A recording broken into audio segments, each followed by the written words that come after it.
Welcome to the Outside the Box podcast. I am Jacques Slade. I'm happy to have you guys here. We got a really good show for you today. We got some topics that we really want to dig into to ask you guys about.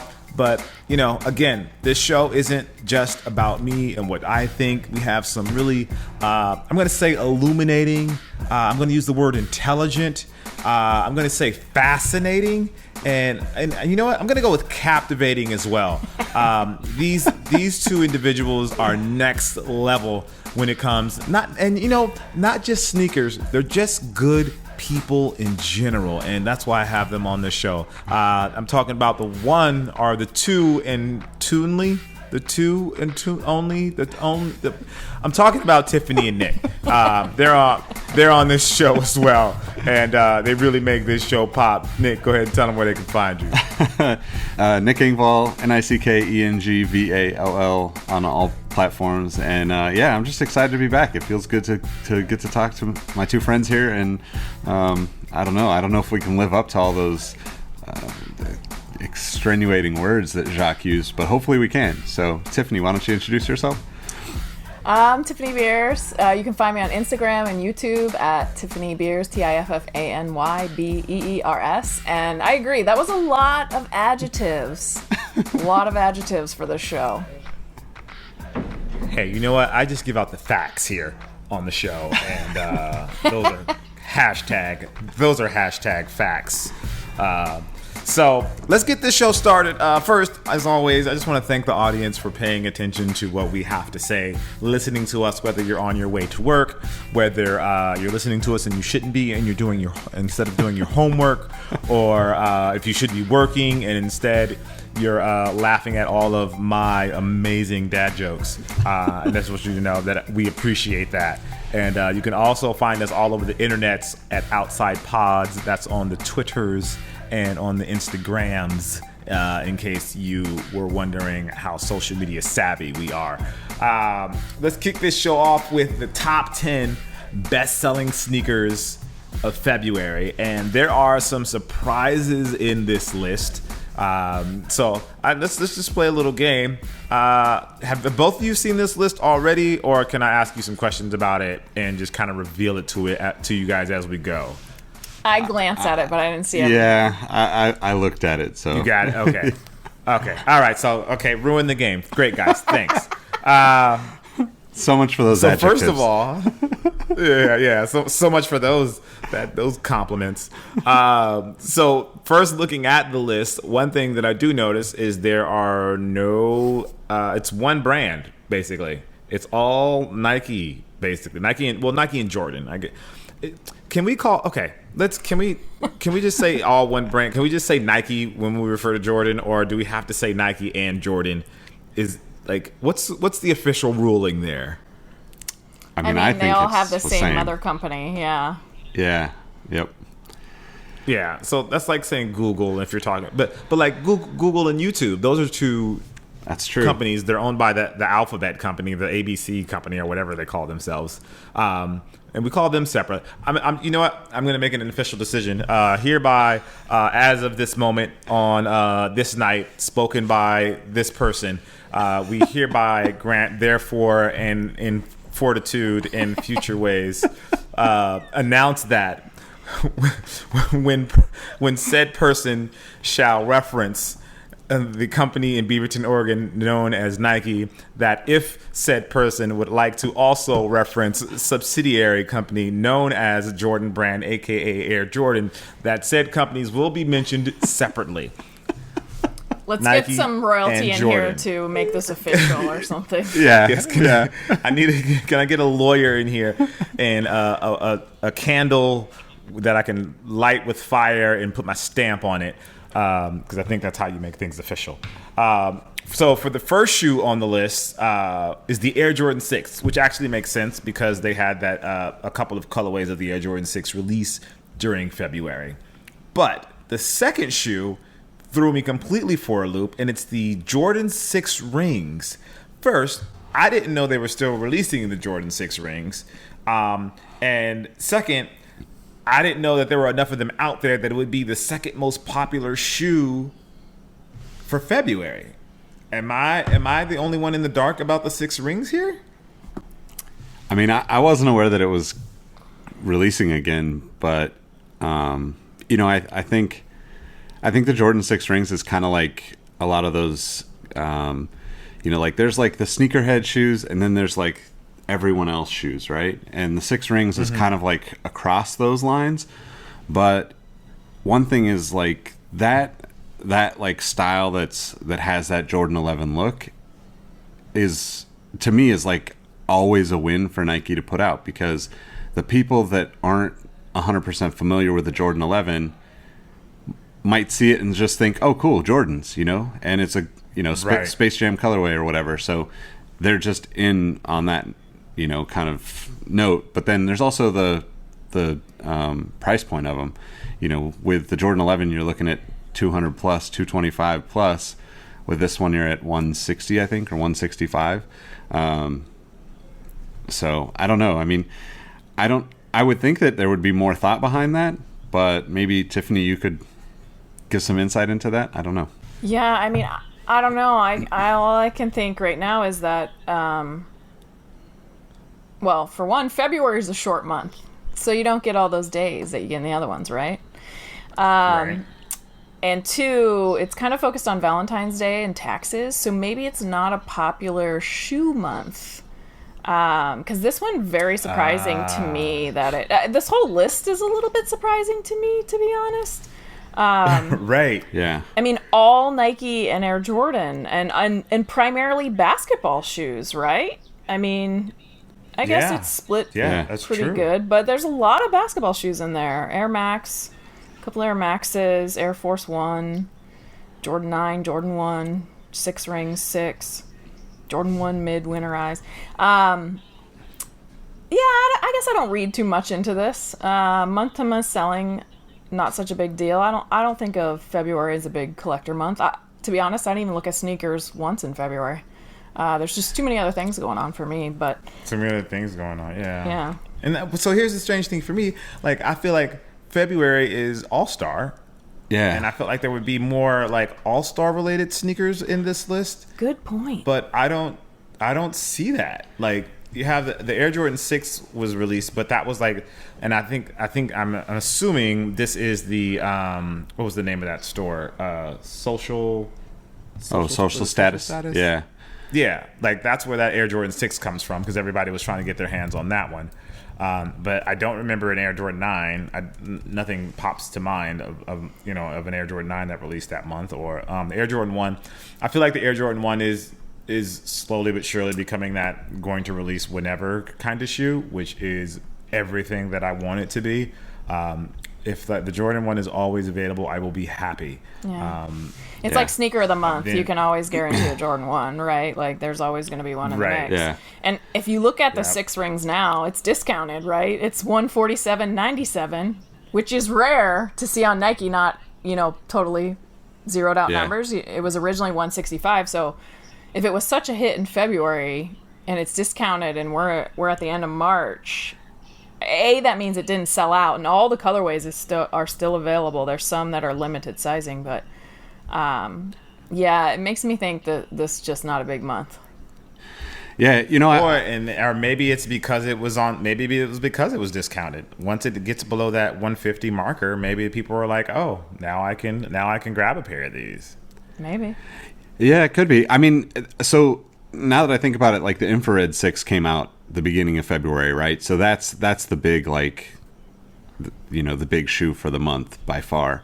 Right. But I also think that, like, from my experience working at, Finish Line and working with other retailers, I don't think that, I mean, as much as I'd like to think that, like, my opinion as a sneakerhead is, like, always, super valuable, and, like, we all kind of have this, like, oh, well, the sneakerheads do this, so that's what it means, or they lead the charge.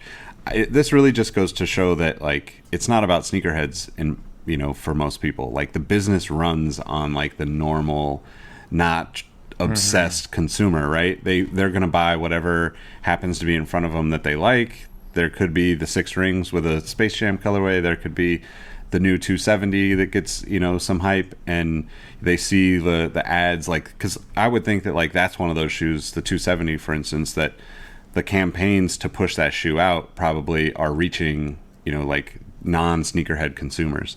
So Yeah. to me, I think this kind of just shows that as much as, like, sneakerheads think that they're the most important piece of the puzzle, they're not really. Like, they are a piece of the puzzle, but the business kind of flows, like, in bulk around a different group of people for a lot of these retailers and brands.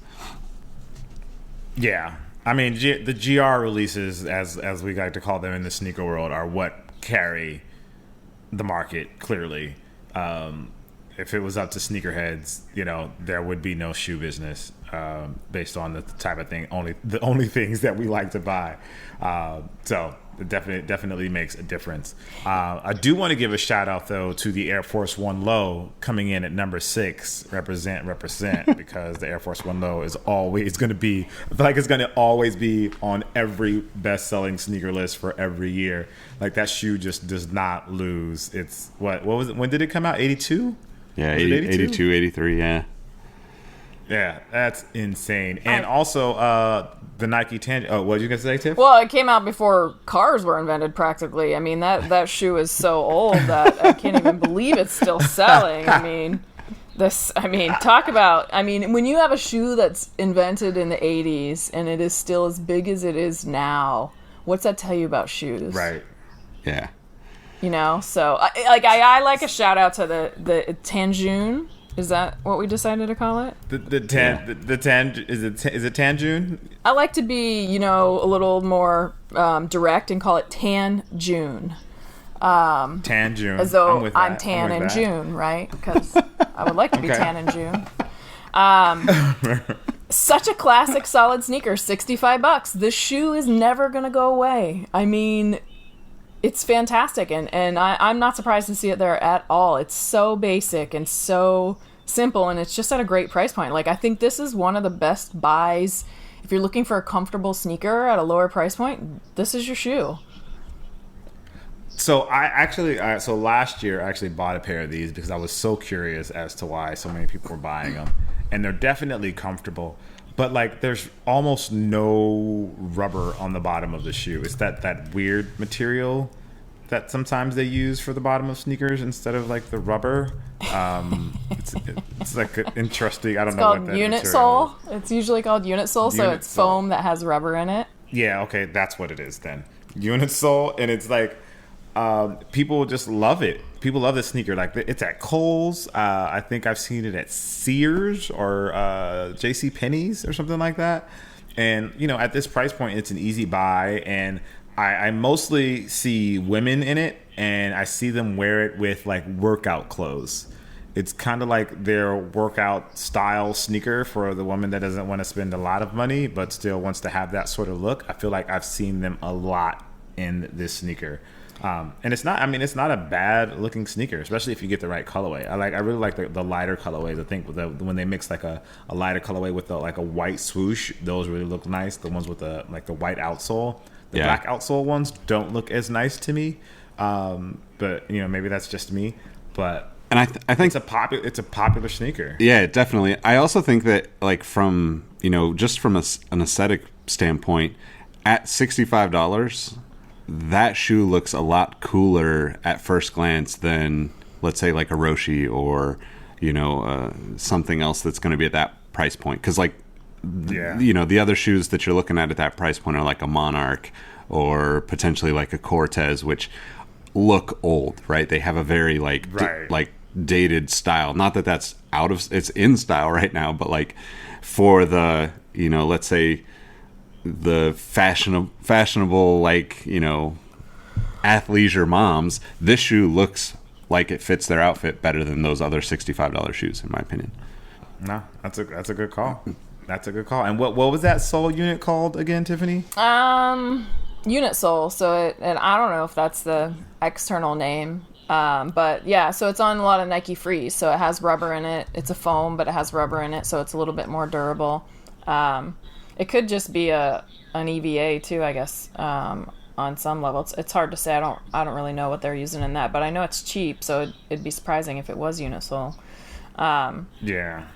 But yeah, this, I think, though, keep in mind, we were talking about in one of the previous podcasts how Payless was going out of business, right?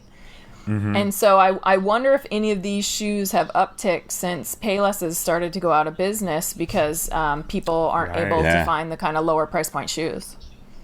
That's a great point. Right. So they can get something like this, and like, and for most people that don't, that aren't, involved in the sneaker world, seeing something like this is, it gets them into the world of Nike, and they don't feel like, oh, I'm not paying an arm and a leg for a pair of Nikes like everyone else. Because I would imagine to the majority of the population, a Nike is a Nike is a Nike. Like, there's no difference. Like, whether it has LeBron James' name on it or it has like this soft sock-like upper that's on the tangent, it's like, it's just a Nike shoe to them. They don't really care about anything more. So for them, they're just like, oh, now I have Nikes now. And, I'm able to get them at $65, and I'm not going to pay $150 or $160 or $200 like those crazy people that like to wear those expensive sneakers. Like, it doesn't matter that much to me. Yep. So I get it. That's so funny because, like, if you actually, this is funny. As soon as you started talking about this, I started thinking, but if you paid by how much effort actually went into the product to figure out the technology and figure out the fit and everything like that, shoes are cheap, actually, compared to the historical information and knowledge that's kind of going into them, if you will. To find a pair of shoes that's $65 and fits good and is comfortable for all day wear is actually, like, I think it's a hard challenge because that's a low price point. Oh, really? So you think it's more difficult for something like that? Oh, for sure. Did I hear that correctly? Yeah. Oh, really? Oh, yeah, because you still expect the same fit and comfort, right? So even though Nike talks about, and not even just Nike, all the brands, they talk about this super comfortable shoe at $200, they still have to hit a level of comfort at $65 and $50, right? Like, it's not like you can just abandon and put a brick under there with an upper that doesn't matter. Right. And the lower price point shoes definitely learn from the higher price point shoes, and they learn from the history of all of it. But I mean, making a really quality product at a lower price point is always challenging. Same with kids' shoes, right? Kids' shoes are very challenging because their price points are so low, but the consumer demands the same level of quality, construction, and technology as adult shoes.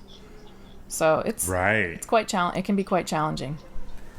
Yeah, that's interesting, and that's something that I don't think a lot of us think about is how the technology from older shoes kind of trickles down further and further down into the lower price shoes over the years, and like the stuff that was top tier years ago is now in like the bargain basement shoes, and they're using that technology as obviously as the price of manufacturing and all that kind of stuff goes down. So you do still get some of the best technology that we've seen in sneakers, but it's just years after the fact.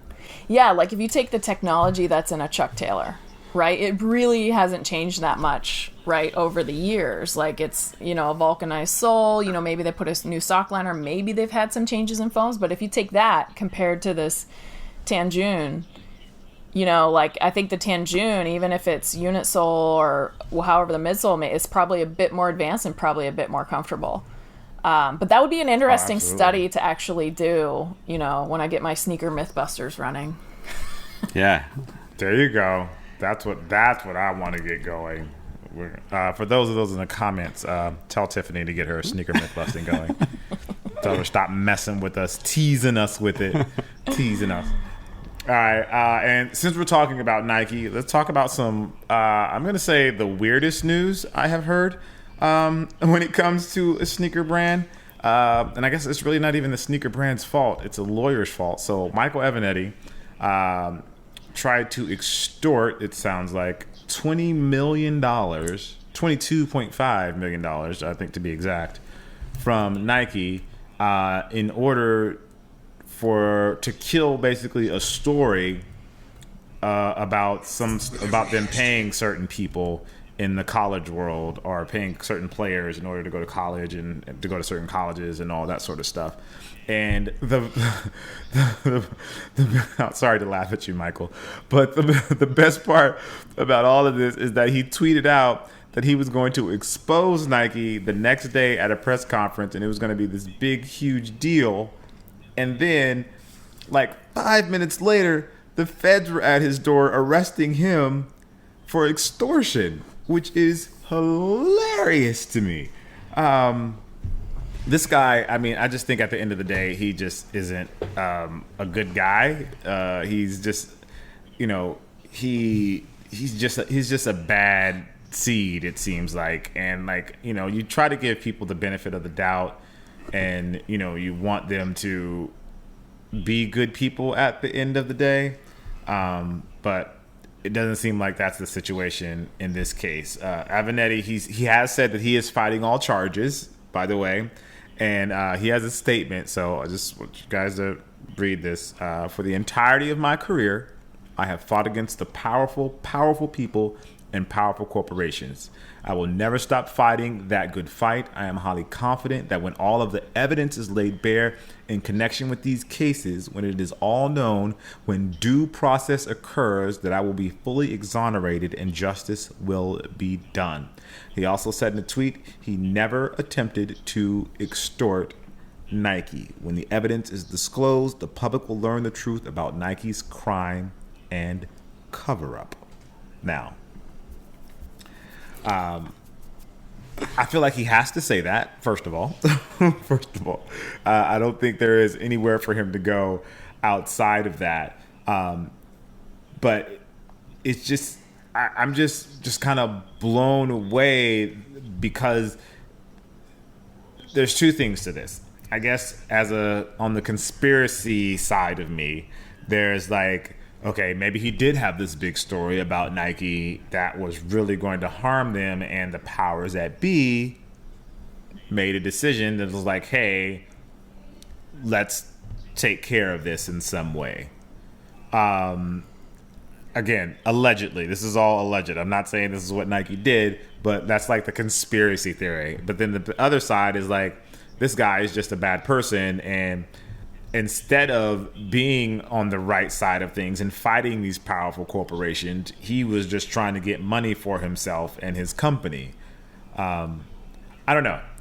Feel free to jump in here if I'm like going off the rails here, guys, because I want to say I don't know which way to lean on this one. Go ahead, Tiffany. I think I was really surprised by it, just because, like, this guy knows the court system fairly well, right? I mean, he has to know the law system and the court system fairly well. So just knowing by tweeting that, he had to know, like, this had to be part of a plan, right? I don't feel like any of this was not fully part of his plan. So it kind of makes me wonder why he would have posted the tweets then. I mean, I don't know. It's such a strange dynamic to me, the whole thing. And why would you say that so abruptly and so grossly when you know if you're wrong? I mean, there's so much trouble you're in. There's so much, right? So... Right. I just I don't know. I don't know which side of it to be on either. You know, I would have thought when the other NCAA investigations were happening, they would have uncovered if, you know, because they found Adidas at fault, you know, for whatever. I believe they investigated Nike too at the same time. And so it's just like, did they not find anything there, or did they, you know, like, I would have thought it would have came out then, but he makes it seem like there's more to the story, and I just assume that someone who's this bold with it has a pocket full of evidence. Because why would you bother? So after he came out from being arrested, he tweeted out like receipts supposedly showing withdrawals and payments to, at least in the story that I was looking at, was Bol and DeAndre Ayton, and you know, it was like $10,000. But then he goes on to say that there were, cash transactions that weren't accounted for. And what I think is really fascinating about it is the approach that he took to it is absolutely insane. Like, he, as you said earlier, Tiffany, he's one of those people that's familiar with the law and the courts. And I mean, why go about it this way? That's the part I don't. It's just like, I'm dumbfounded by that. Yeah, I mean, and maybe it follows the university things that are going on, right? All the famous people that paid to have their kids, and maybe he thought that was going to drive more I forgot about attention. that. Yeah. Right. Maybe. I mean, I guess here's an angle too. It's both. Maybe he does have a bunch of evidence that Nike has been doing something wrong, and maybe he was also going for it. I don't want to say stupid. Yeah. He was trying to go for it, and like, instead of doing this, hey, let me see if I can get some money out of this, and making a bad name for himself. Because I mean, I guess the reality of it is he won't really benefit from it if he exposes Nike. There's really no benefit to him in a sense. Like, he doesn't, like, financially, there's no benefit to him unless he, I guess it helps him pick up clients or something, I guess. Yeah, but I don't know. I mean, maybe he already has clients. Right. Yeah. Yeah, maybe so. I mean, the easiest solution to save all the hassle and all the drama and all the coverage that comes from this is just paying college athletes to play. That's true. That's an entirely different conversation and a different podcast.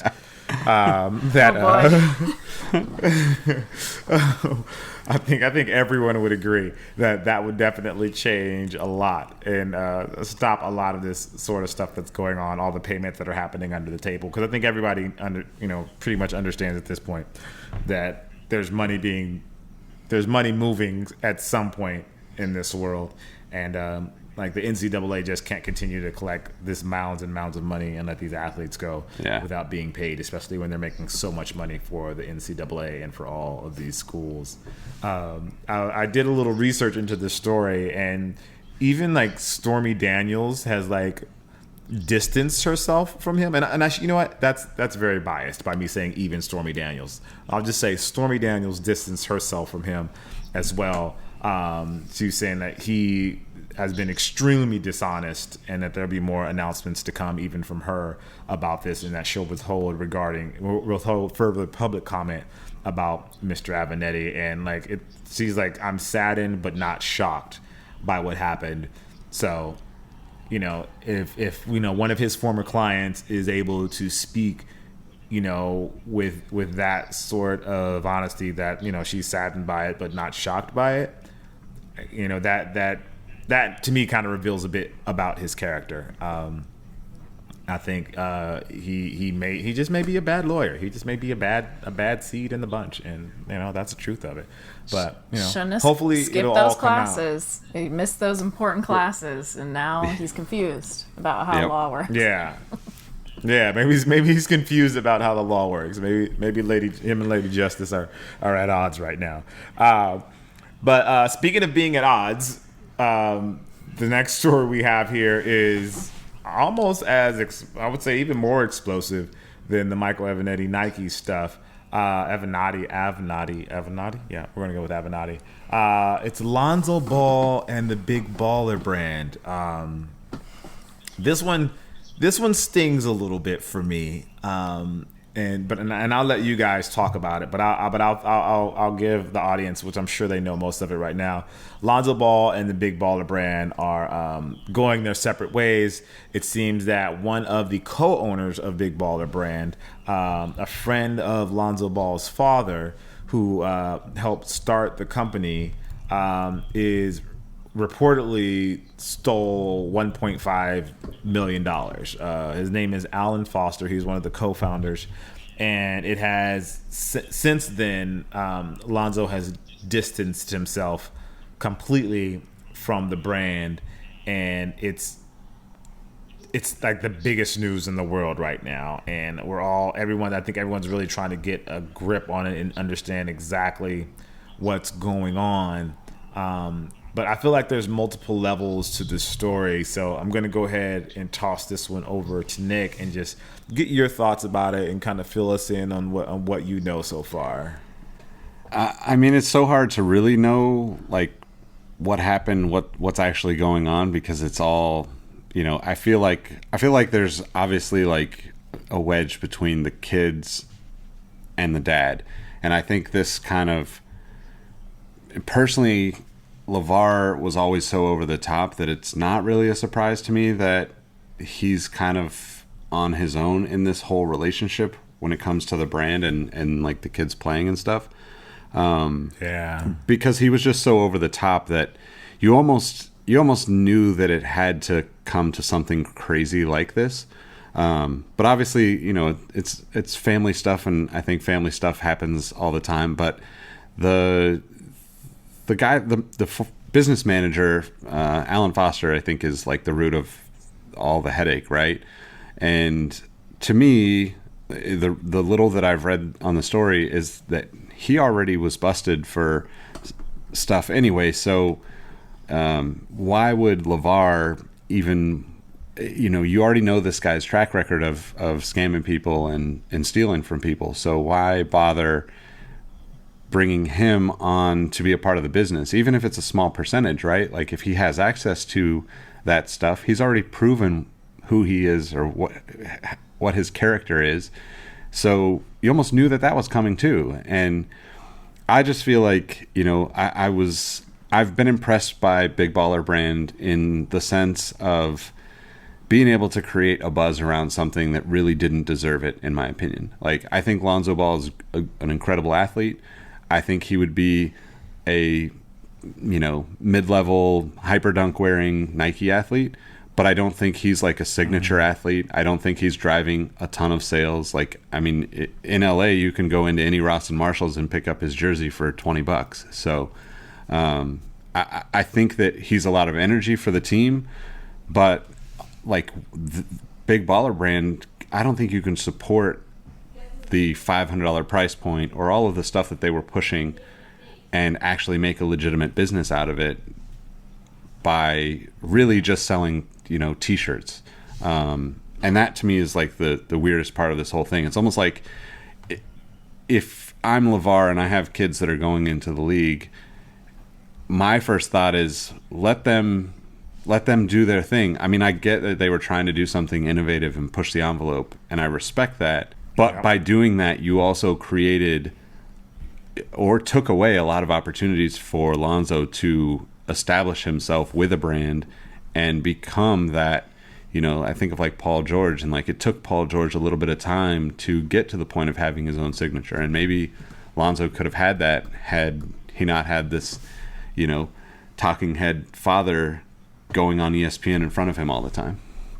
Yeah, I think I kind of don't know what to make of it. I'm not entirely surprised, but I feel like I feel for Alonzo, because he's having to put a stake in the ground with his family, and I never like to see that, right? And so that I feel like that's sad on some level. On another, like his whole career, the beginning of his career at least, was colored by this BBB, right? Their brand, and bringing up a shoe brand, and like instead of just focusing on basketball, that was maybe on some level a distraction or an additional pressure that maybe these kids didn't really need. Like that's why, like, I think you never see a signature shoe too early in someone's career.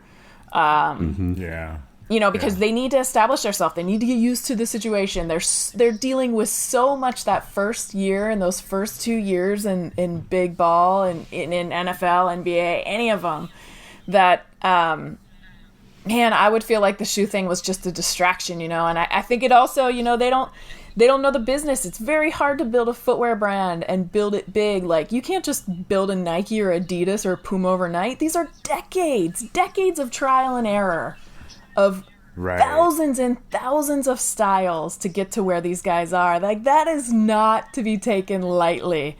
Not at all. I mean, some of the questions I get about, like, you know, people starting brands and stuff, they just have no clue what they're in for. And so Yeah. I'm kind of proud of him on some point. You know, if this is accurate, this story is accurate, and this is what happened, yeah, I mean, he should step away and focus on himself and take care of himself. And you know, he's a talented kid, you know, so he could definitely probably be with one of the other brands. I mean, what do you guys think about the rumors of him going to Nike? So that is interesting. I think Lonzo has a lot of opportunity ahead of him, and I think signing to Nike is obviously like every kid's dream, and so like I think that's what everyone expects of him. So I would almost want to see him, you know, just kind of step away from everything right now and just not immediately brand himself in a certain kind of way. Allow all this to kind of go away. Like for me, like I like the idea of Big Baller Brand. Like I'm not opposed to him resurrecting Big Baller Brand in some way without this guy Alan Foster. Like if his, you know, maybe I don't know, maybe his dad didn't know. Like I still want him to maintain that family business. I think there is a value to that, and I think it sets a precedent for other athletes to see what options they have. Especially when things are done right. I mean, I think we all know Big Baller Brand just didn't feel premium, and a lot of that had to do with, like, obviously the logo, which was terrible. Wait, compare it to Under Armour? Which one's better? Oh my goodness. Well, I think I'm partial to Under Armour just because I'm familiar with it. But the Big Baller Brand, I felt like it was the Better Business Bureau every time I saw it. Yeah, me too. But like I feel like there's an opportunity there if they had the right people in place. Like it could be something bigger and something that could really, you know, help change the landscape for college athletes when they go to the pros and almost set a template for them. Not everyone's going to be able to create their own brand, and they were able to do that and get it recognized throughout the world. Like as much as we like to make jokes about LeVar, he brought Big Baller Brand into the living rooms of the American public. And that's a hard thing to do. There's companies out there that spend millions and millions and millions of dollars, and they're not able to do that. Yep, it's true. You know what I mean? So there's, if there's some way for them to, and even if it's not Big Baller Brand, whether they just come back as, Ball Family Enterprises or wherever it's the BFE. The BFE. Yeah. Ball Family Worldwide. I don't know what they're going to call it. BFW. I feel like there's an opportunity. I just feel like there's still an opportunity there for him. Like Lonzo's a good player. And I'm not just saying that because I'm a Laker fan. Like I think he's a good player, and if he can establish his own presence, and this gives them opportunity to kind of separate from all of the past things that have happened with the brand. If all he has to do is launch a brand and it's going to be in the headlines just because of who he is and everything that's kind of gone on with him. So he gets the right people in place and does things the right way. He can easily say, oh, okay, the ZO brand, the Zoe sneakers or whatever he wants to call it. There's a huge opportunity there. And I just, I don't know. I don't know if I want him to sign with Nike more than I want him to kind of, if you're stepping out on your own, really go ahead and step out on your own and continue on the path that was started by your father. Maybe he didn't do it the right way or go the right direction, but there may be an opportunity for him to put the right people in place and continue that that dream or continue that path, but in a way that works better for him as an individual. If that makes sense to you guys. Yeah, I think I mean, so going back to like LeVar and his ability to get the like awareness out there, you know, I think it's just because he's the one and only person that can beat Michael Jordan one-on-one, right? True. So I mean, True. at that All facts. once you're at that level, then everything's easy. I would assume, but